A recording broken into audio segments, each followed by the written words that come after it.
Bueno, bienvenidos de vuelta a la Taberna de Icarus. Estamos en esta sección de 5 Vamos a dar tips para crear los mejores arcos de historia para los juegos de rol.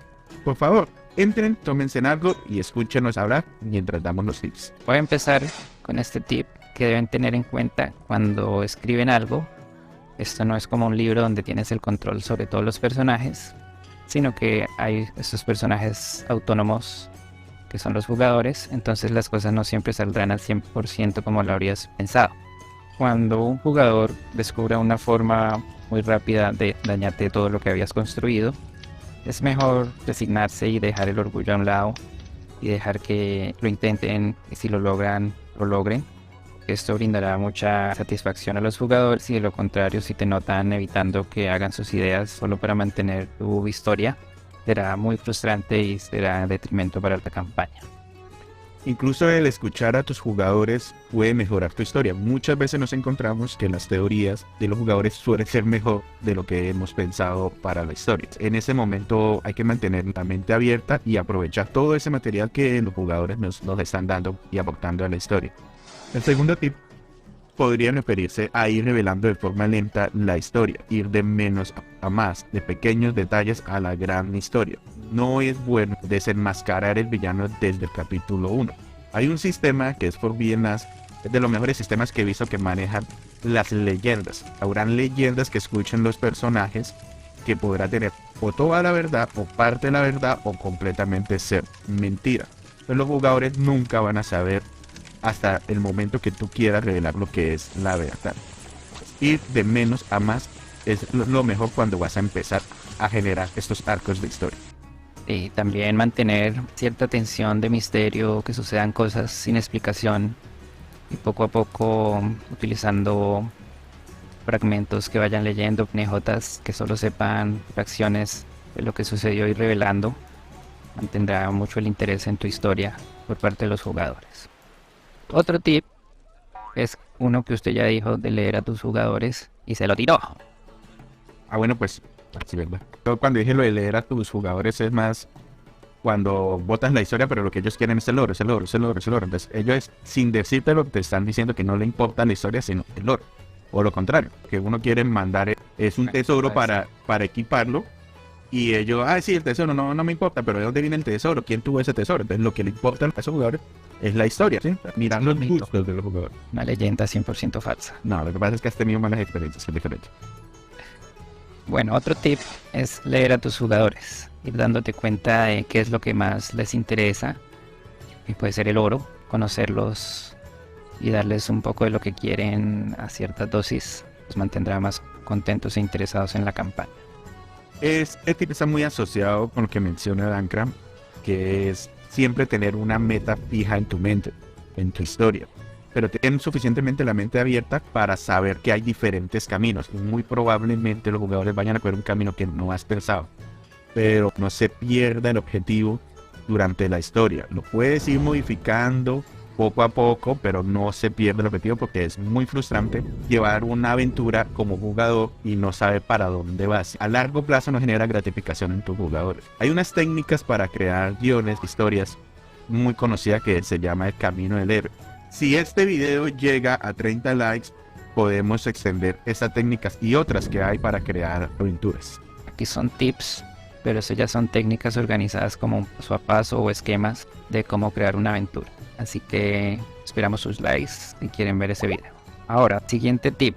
Se trata de los villanos, de crear villanos interesantes que no sean el mal encarnado, sino que tengan matices y puedan generar dilemas morales, como puede ser alguien que tenga la misma meta de los jugadores pero con métodos maquiavélicos. Entonces esto puede generar conflicto no tan obvio del bien contra el mal, aunque con esto hay que tener cuidado, ya que no sé si en quinta todavía, pero en 3.5 recomendaban que los malos fueran malos y los buenos fueran buenos sin demasiados matices.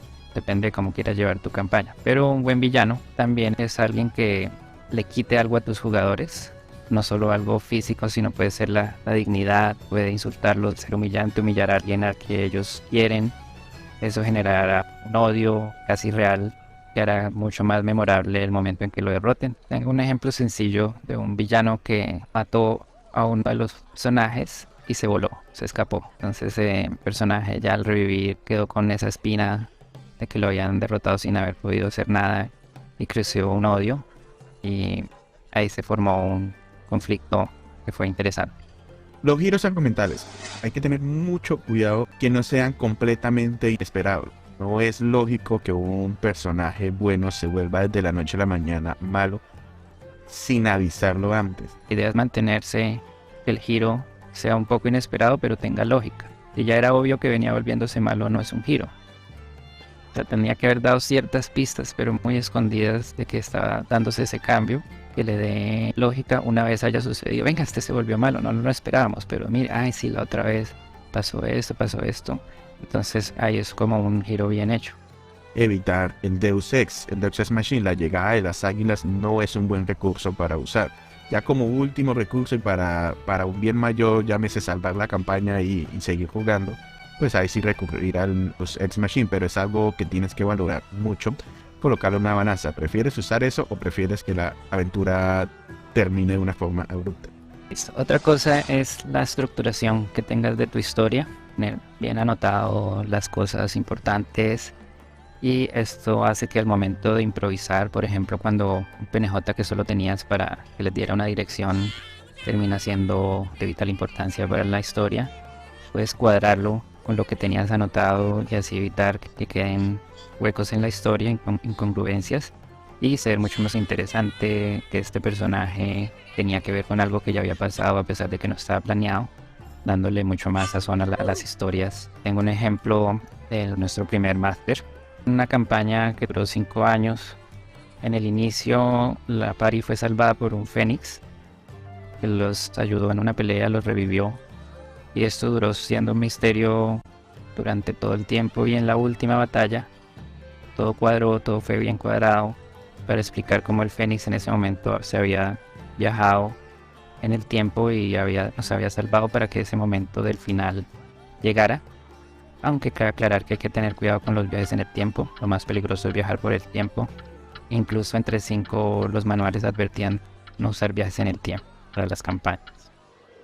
Actualmente hay algunos manuales que optimizan y tratan de incentivar los viajes en el tiempo. Uno de estos es Vampiro la Mascarada, suele usar los flashbacks. Así hay que tener mucho cuidado con eso, porque si vas a usar un flashback con los personajes, puede ocurrir cosas que afecten directamente al personaje. Como son criaturas de cientos y cientos de años, entonces han olvidado cosas, han olvidado que tienen ciertos recursos enterrados en otro lugar, ciertas amistades.